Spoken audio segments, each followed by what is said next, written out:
একদিন একজন গরিব লোক রাস্তায় 10টি টাকা পেল। সে ভাবতে লাগলো, এই 10 টাকায় কি কেনা যাবে। সারাদিন এই 10টি টাকার চিন্তায় সে সময় নষ্ট করে ফেলল। পরে সেই 10 টাকা ফেলে দিল। সে বলল, হে আল্লাহ, এই 10 টাকার জন্য আমি আজ সকাল থেকে আপনাকে একবারও স্মরণ করিনি। সেই সব লোক আপনাকে কিভাবে স্মরণ করে যাদের লাখ টাকা আছে? আল্লাহ সুদ হারাম করে দিয়েছেন, আমরা ব্যাংক বানিয়েছি। আল্লাহ জীবনকে সীমিত করেছেন, আমরা ঘড়ি বানিয়েছি।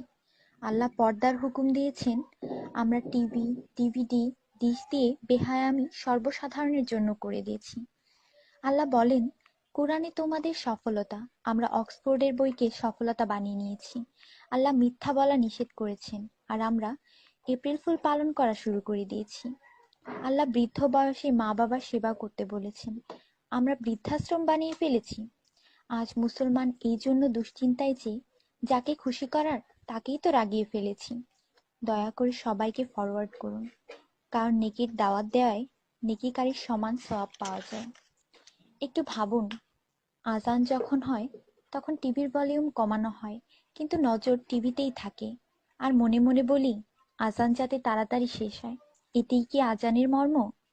আপনি নিজে আপনার মনকে প্রশ্ন করুন।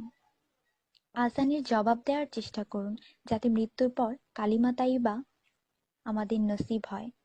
অনুরোধ, এই মেসেজটি সবার কাছে পৌঁছে দিন। বন্ধুরা, আমাদের দাওয়াতে যদি কেউ না আসে, আমরা রাগান্বিত হই। আল্লাহর পক্ষ থেকে আমাদের জন্য প্রতিদিন 5 বার দাওয়াত আসে, আর আমরা নামাজ পড়ি না। তাতে কি আল্লাহ আমাদের উপর রাগান্বিত হন না? এটি শুধু মেসেজ না, বাস্তবতা। দয়া করে নামাজ আদায় করুন এবং অন্যকেও উৎসাহিত করুন। যিনি এই মেসেজ পড়েন তাদের উপর আল্লাহ আরও রহমত দিন, এবং যিনি এই মেসেজ ফরওয়ার্ড করেন তার ভালো ইচ্ছা আল্লাহ পূরণ করুন এবং হিদায়াত করুন। নামাজের চিন্তা করুন, ব্যালেন্সের না। আজান শুনে উঠুন রিংটোনের মতো। কোরআন মনোযোগ দিয়ে পড়ুন, এসএমএস পড়বার মতো। জীবন সবসময় থাকবে না নেটওয়ার্কের মতো।